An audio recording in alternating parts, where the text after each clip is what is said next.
Today, my fellow people, we mourn the passing of a great man, Charles the Charlester. Now, let me tell you the tale of Charles, because I think it's an inspiring one all you youngins should really look up to. Charles was, as we all were, a cross-dresser in the mid-20s, and he really liked to wear suspenders and a bra when he went to go lumberjacking. He cut trees all day and all night, and then he went to the store, wore suspendies and a bra. And I think we should all learn from this lesson, because Charles really understood the importance of feeling comfortable in his body.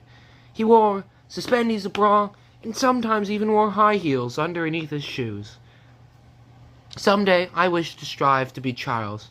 That is why I wear a dress constantly, and why right now I am wearing a thong. I think we should all be more like Charles. Because if it weren't for Charles, my great-great-great-grandpappy would have been straight. And if my great-great-grandpappy would have been straight, God knows he would not have chosen my father for adoption. Because we all know he was the last option.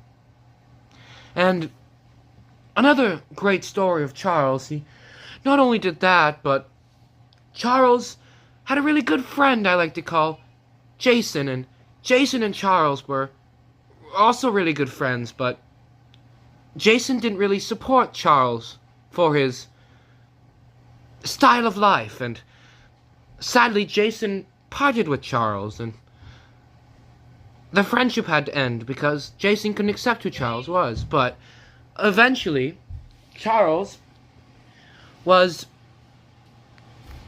accepted, and Jason did realize the error of his ways through the brainwashing of the Liberal Party.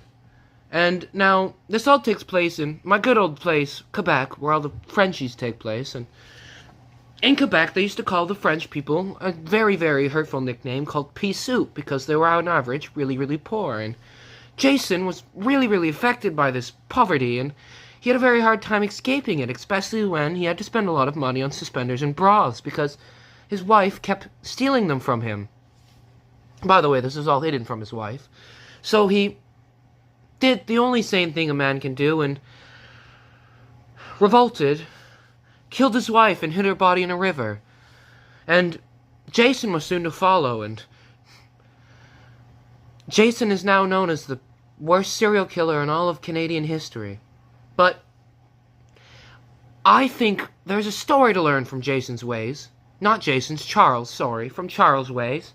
As he was so willing to be himself that he killed over 50 people who opposed him. And I think you should learn from that lesson and enforce your wills upon others and kill those who deem you wrong.